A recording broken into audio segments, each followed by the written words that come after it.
If you, like me, had tons of questions about industrial capitalism, come with me to figure it all out.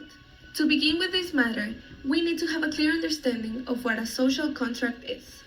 I believe there is no better man to explain this than Jean-Jacques Rousseau himself. His theory explains really well how we can all coexist and interact with each other in relationships. His famous work, The Social Contract, published in 1762, talks about how we can all firmly form part of an invisible political structure, but how we need to reconcile the freedom we are losing thanks to the authorities, institutions, and the state.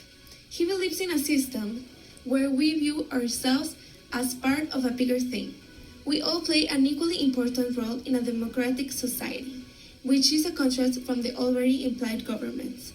But now, jumping into the Industrial Revolution topic, the first time we see this event happen was in the UK around the mid-18th century. This was the blueprint that eventually led to the often quoted as Second Industrial Revolution that took place in the US around the late 90s, when coal was first used as a source of energy. Thanks mainly to the mechanization and technological advances like transportations, railroads, assembly lines, steam engines, sewing machines, etc., the economy changed from an economy based on agriculture and manual labor to one ruled by factories that sold things at a lower price that family markets couldn't compete to. People were forced to move and work at bigger industries that paid a bit more but had horrible working conditions. Since companies produced things faster and paid workers less, owners made a lot of profit. There was also a strong political influence by the urbanization of areas that were projected in the government and policy. All of this created an economic growth in the United States that fell into the category of capitalism, which was the predominant ideology of the time. These capitalist industries are somewhat controlled by the government, which wasn't a thing with the previous free market economy.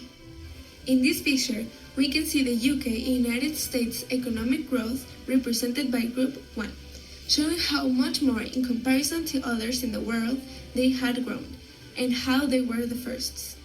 The philosopher Karl Marx had an ideology called Marxism that theorized that this type of system, capitalism, could never be successful under the class struggles that exploited workers could be going through. The inequality of wages and the contrast of owners' profit and job salary would eventually result in a rebellion of the working class and end of capitalism. The Industrial Revolution that came with the rise of capitalism had an essential role in all the shifts in politics and power dominion in the country. So let's dive in. During this time, there was an ongoing war between the North, the Union government, and the South, the Confederacy, which of course got entangled with the industries. Ultimately, the Union won, so the country was ruled by the industrial North.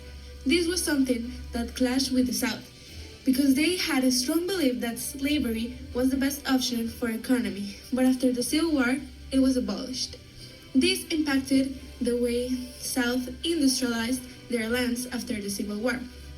Since industrialization was expanding quickly, the government took a look into it and came up with regulations regarding workers' rights. They also got involved in international relationships of business, which eventually shaped United States into the world power. I analyzed this first-hand primary source that's called Labor and Capital that made me see the truth and the statistics of labor first in industries, which helped me to understand how many of them had a low payment and why society created a new social contract. The art I chose to recreate shows exactly how people form organizations like the IWW dedicated to kill this harmful system and to be free. How did the social contract in the US was rewritten by the Industrial Revolution? The Industrial Revolution in the US and its rebellion prompted a re-examination of the social contract by changing relationships between individuals, businesses, and the government because of the treatments workers were receiving. This brought with it labor unions, just as Marx said, where employees demanded better working conditions. All of this made it possible for workers to have laws that protected them.